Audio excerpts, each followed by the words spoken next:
अगदी बाहेर मार्केटमध्ये मिळतो सेम त्याच पद्धतीचा मस्त मऊ, लुसलुशीत आणि जाळीदार असा ढोकळा घरच्या घरी अतिशय साध्या आणि सोप्या पद्धतीने कसा बनवायचा ते आज आपण ह्या व्हिडिओमध्ये पाहणार आहोत. फक्त एक सिक्रेट साहित्य यामध्ये घालणार आहोत जेणेकरून ढोकळा जो आहे तो अगदी मस्त असा जाळीदार आपला बनवून तयार होतो. बऱ्याच वेळेस ढोकळा घरी बनवल्यानंतर पाहिजे तसा तो जाळीदार बनत नाही किंवा मग तो खाताना खूप घशामध्ये अडकतो, कोरडा बनतो. असं होऊ नये म्हणून कोणकोणत्या टिप्स आपल्याला वापरायच्या आहेत ते ह्या व्हिडिओमध्ये मी तुमच्यासोबत शेअर केलेलं आहे. जर तुमचा ढोकळा बिघडत असेल आणि ह्या पद्धतीने तुम्ही हा पहिल्यांदाच जरी ढोकळा बनवला तरी तो अगदी परफेक्टच बनवून तयार होईल. त्यामुळे व्हिडिओ कुठेही स्किप न करता अगदी शेवटपर्यंत नक्की बघा. अगदी झटपट आणि साध्या सोप्या पद्धतीने हा ढोकळा बनवून तयार होतो. सकाळी घाईगडबडीत तुम्ही नाश्त्याला बनवू शकता किंवा मुलांच्या टिफिनला सुद्धा हा ढोकळा बनवून देऊ शकता. चला तर मग वेळ न वाया घालवता लगेचच आपण आजच्या व्हिडिओला सुरुवात करूया. तर सर्वात अगोदर एका मिक्सिंग बाउलमध्ये इथे आपण 1.5 वाटी बेसन पीठ काढून घेऊया. तर इथे मी हे रेडीमेड सम्राटचं बेसन पीठ वापरलेलं आहे. तर ढोकळा बनवण्यासाठी शक्यतो तुम्ही रेडीमेड पिठाचा वापर करा, त्याच्याने ढोकळा अगदी छान तयार होतो. आता ज्या वाटीने बेसन पीठ मोजून घेतलं त्याच वाटीने पुढचं साहित्य मोजून घेणार आहोत. तर हाच आपला सिक्रेट पदार्थ आहे ज्यामुळे ढोकळा अगदी छान असा जाळीदार तयार व्हायला मदत होते. तर इथे मी अर्धी वाटी बारीक रवा घेतलेला आहे, 1.5 वाटी बेसन पीठ, त्यासाठी बरोबर अर्धी वाटी आपल्याला रवा घ्यायचा आहे. रवा घेताना तो अगदी बारीक म्हणजे 0 नंबरचा रवा इथे आपल्याला वापरायचा आहे. इथे हे जे मी तुम्हाला प्रमाण सांगितलेलं आहे ते अगदी परफेक्ट असं प्रमाण आहे. त्यामुळे अशाच प्रमाणामध्ये आपल्याला हे बेसन पीठ आणि रवा मोजून घ्यायचा आहे. तर 1.5 वाटी बेसन पिठासाठी फक्त अर्धी वाटी आपल्याला इथे रवा वापरायचा आहे. त्यानंतर इथे आपल्याला 1 चमचा सायट्रिक ॲसिड म्हणजेच लिंबू पावडर घ्यायची आहे. कोणत्याही किराणा दुकानात अगदी सहज मिळून जाते. पोहे खाण्याचा जो चमचा असतो सेम त्याच चमच्याने आपल्याला फक्त 1 चमचा यामध्ये लिंबू पावडर घालायची आहे. तुम्ही चमच्याची साईज बघून घेऊ शकता. या चमच्याने बरोबर 1 चमचा इथे मी ही लिंबू पावडर घातलेली आहे. आता ज्या चमच्याने आपण लिंबू पावडर मोजून घेतली बरोबर त्याच चमच्याने इथे आपल्याला मोजून 3 चमचे साखर घालायची आहे. 1 चमचा लिंबू पावडर त्यासाठी बरोबर 3 चमचे आपल्याला साखर घालायची आहे. जर तुम्हाला थोडं जास्त गोड आवडत असेल तर 1 चमचा तुम्ही जास्त घालू शकता, म्हणजे 4 चमचे इथे साखर घातली तरी चालेल. त्यानंतर अर्धा चमचा किंवा चवीनुसार यामध्ये आपल्याला मीठ घालायचं आहे. त्यानंतर सर्वात शेवटी यामध्ये अगदी छोटा पाव चमचा आपल्याला हिंग घालायचा आहे. तर आता ह्या स्टेजला तुम्हाला जर आवडत असेल तर तुम्ही इथे आलं आणि हिरवी मिरचीचा सुद्धा वापर करू शकता. पण मी अगदी साधाच ढोकळा बनवणार आहे त्यामुळे मी इथे वापरलेलं नाही आहे. आता ज्या वाटीने आपण बेसन पीठ मोजून घेतलेलं होतं त्याच वाटीने बरोबर सुरुवातीला इथे मी 1 वाटी पाणी घातलेलं आहे. आणि हे 1 वाटी पाणी आपण सुरुवातीला ह्या बेसन पिठामध्ये मिक्स करून घेऊया. पाण्याचं सुद्धा प्रमाण जे आहे ते आपल्याला इथे मोजूनच घ्यायचं आहे. ज्या वाटीने बेसन पीठ घेतलं त्या वाटीने इथे बरोबर 1 वाटी पाणी यामध्ये घातलेलं आहे. छान याला एकदम मिक्स करून घेऊया. त्यानंतर पुन्हा इथे मी अर्धी वाटी पाणी घेतलेलं आहे आणि हे देखील यामध्ये घालून घेऊया. पाणी थोडं थोडं करून घालायचं आहे म्हणजे आपल्याला पाण्याचा अंदाज येतो. तर सुरुवातीपासून आतापर्यंत इथे आपण 1.5 वाटी पाणी वापरलेलं आहे. हे जे पाण्याचं प्रमाण आहे हे सुद्धा अगदी परफेक्ट आहे. तर आता हे विस्करच्या मदतीने आपल्याला अगदी व्यवस्थित असं मिक्स करून घ्यायचं आहे. आता हे जे बॅटर आहे हे आपल्याला अगदी छान कंटिन्यू 2 ते 3 मिनिटांसाठी एकाच डिरेक्शनमध्ये फेटून घ्यायचं आहे. अशा पद्धतीने बॅटर जे आहे ते अगदी एकाच डिरेक्शनमध्ये छान 2 ते 3 मिनिटं फेटून घेतलं की त्यामध्ये अगदी छान अशी हवा भरली जाते आणि ढोकळा अगदी मस्त असा हलका फुलका मस्त जाळीदार व्हायला मदत होते. आता यामध्ये आपण रवा घातलेला आहे त्यामुळे यावर आता झाकण ठेवून फक्त 10 ते 15 मिनिटांसाठी आपण हे बॅटर असंच झाकून ठेवूया म्हणजे यातला रवा अगदी छान असा भिजेल.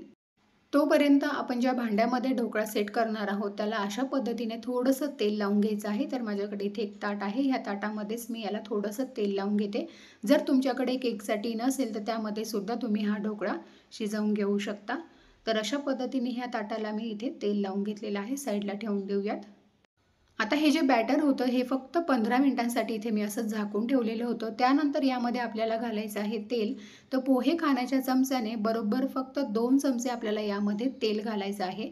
तर ढोकळा खाताना जो घशामध्ये अडकतो तर अशा पद्धतीने यामध्ये थोडंसं तेल घातलं की ढोकळा अजिबात खाताना घशात अडकत वगैरे नाही आणि अगदी तो असा मस्त मऊ आणि लुसलुशीत व्हायला मदत होते. तर फक्त 2 चमचे तेल घालून याला आपल्याला पुन्हा एकदा छान असं व्यवस्थित मिक्स करून घ्यायचं आहे.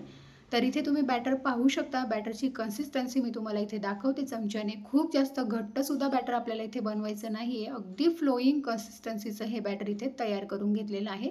तुम्ही पाहू शकता. जर तुमचं बॅटर खूप घट्ट असेल तर त्यामध्ये थोडंसं पाणी घालून अशा पद्धतीचं बॅटर तुम्ही इथे तयार करून घेऊ शकता. तर अगदी परफेक्ट असं बॅटर इथे आपलं तयार झालेलं आहे ढोकळा बनवण्यासाठीचं. आता सर्वात शेवटी यामध्ये आपण घालणार आहोत खाण्याचा सोडा.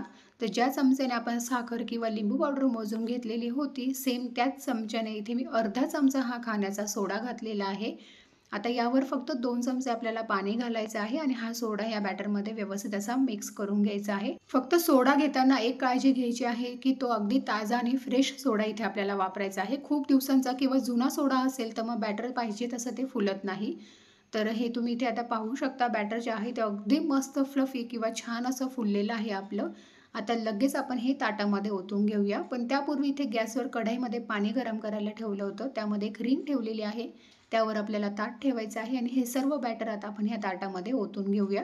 सोडा घातल्यानंतर अजिबात वेळ वाया न घालवता लगेच आपल्याला बॅटर ताटामध्ये ओतून घ्यायचं आहे. त्यामुळे ताटाला सुरुवातीला थोडंसं तेल लावून ठेवायचं आहे. आता यावर झाकण ठेवूया आणि अगदी मीडियम फ्लेमवर आपल्याला साधारण 20 मिनिटांसाठी हा ढोकळा वाफवून घ्यायचा आहे. तर इथे मी बरोबर 20 मिनिटांसाठी हा ढोकळा जो आहे तो वाफवून घेतलेला आहे. मध्ये अजिबात ताट वगैरे उघडून बघायचं नाही आहे. ढोकळा मस्त असा आपला इथे फुललेला आहे. आता ढोकळा गार करायला ठेवलेला आहे, तोपर्यंत आपण तडका तयार करून घेऊया. त्यासाठी कढईमध्ये 2 चमचे तेल गरम करायला ठेवलं आहे. त्यामध्ये अर्धा चमचा मोहरी घालायची आहे आणि 1 चमचा इथे मी पांढरे तीळ घातलेले आहेत. तीळ आणि मोहरी छान तडतडली की त्यामध्ये 2 ते 3 हिरव्या मिरच्या बारीक कट करून घातलेल्या आहेत. 10 ते 12 कढीपत्त्याची पानं घालायची आहेत आणि छान असं आपण याला परतवून घेऊया. बरेच जण जिरंसुद्धा घालतात, पण मग तडका देताना त्यामध्ये अजिबात जिऱ्याचा वापर करायचा नाही आहे. फक्त मोहरी आणि तीळ तुम्ही इथे वापरू शकता. तर याला हलकंसं इथे मी परतवून घेतलेलं आहे. त्यानंतर यामध्ये अगदी अर्धी वाटी पाणी घातलेलं आहे आणि ते देखील आपल्याला व्यवस्थित असं मिक्स करून घ्यायचं आहे. छान मिक्स झाल्यानंतर पुन्हा यामध्ये इथे मी 1 चमचा साखर घेतलेली आहे, ती यामध्ये घालूया आणि याला एक छान अशी आपण उकळी काढून घेऊया. आता याला एक अगदी मस्त अशी उकळी आलेली आहे. तुम्ही पाहू शकता. गॅस बंद करू. इथे आपला तडका जो आहे तो अगदी तयार झालेला आहे. तर इथे आपला ढोकळा जो आहे तो सुद्धा थोडासा गार झालेला आहे. ढोकळा कट करताना त्याला थोडंसं गार करून घ्यायचं आहे. तर मस्त अगदी छान असा ढोकळा आपला इथे फुललेला आहे. तर आता सुरीच्या मदतीने याला मी कट करून घेते. तर मी ढोकळा इथे कट करते, त्यावरूनच तुम्हाला समजत असेल की हा जो ढोकळा आहे तो अगदी मस्त लुसलुशीत असा बनवून तयार झालेला आहे. कट करतानाच ते आपल्याला दिसतंय. जे मी तुम्हाला व्हिडिओमध्ये प्रमाण सांगितलेलं आहे ते अगदी परफेक्ट प्रमाण आहे. सेम त्याच पद्धतीने तुम्हीसुद्धा हा ढोकळा नक्की बनवून बघा. तुमचा ढोकळा कधीही बिघडणार नाही. आणि यामध्ये आपण रवा घातलेला आहे, त्यामुळे तो अगदी छान असा जाळीदार तयार होतो. फक्त बेसन पिठाचा ढोकळा बनवण्यापेक्षा त्यामध्ये असा थोडासा अर्धी वाटी रवा तुम्ही ॲड करून बघा. ढोकळा अगदी मस्त बनवून तयार होतो. तर हे पहा अगदी छान आतपर्यंत त्याला व्यवस्थित अशी जाळी पडलेली आहे. आता यावर आपण जी तयार केलेली फोडणी आहे ती सर्व फोडणी घालूया. तर अशा पद्धतीने सर्व साईडने अगदी व्यवस्थित अशी आपल्याला ही फोडणी घालून घ्यायची आहे आणि याला व्यवस्थित सुरीच्या मदतीने मी पसरवून घेते. तर एक ढोकळा मी तुम्हाला इथे काढून दाखवते. बघू शकता आतपर्यंत मस्त जाळीदार तयार होतो आणि खायलासुद्धा तो घशामध्ये अजिबात अडकत वगैरे नाही. अगदी मस्त चविष्ट हा ढोकळा बनवून तयार होतो. खूप साधी आणि सोपी रेसिपी आहे. फक्त व्हिडिओमध्ये सांगितलेल्या सर्व टिप्स अँड ट्रिक्स जर तुम्ही फॉलो केल्या तर तुमचासुद्धा ढोकळा सेम अशाच पद्धतीने अगदी मस्त मऊ आणि जाळीदार तयार होईल. तर हा ढोकळा तुम्ही टोमॅटो केचपसोबत सुद्धा खाऊ शकता किंवा हिरव्या चटणीसोबत सुद्धा चवीला अगदी छान लागतो. तर नक्की तुम्ही ह्या पद्धतीने हा मस्त जाळीदार असा ढोकळा घरच्या घरी बनवून बघा. खूप सोपी रेसिपी आहे आणि जर तुम्हाला आजचा हा माझा व्हिडिओ आवडला असेल तर लाईक करा, जास्तीत जास्त व्हिडिओ शेअर करा आणि अजूनही तुम्ही माझ्या चॅनलला सबस्क्राईब केलं नसेल तर नक्की सबस्क्राईब करा आणि शेजारील बेल आयकॉन देखील प्रेस करा, म्हणजे अशाच नवनवीन व्हिडिओज तुम्हाला पाहता येतील. धन्यवाद.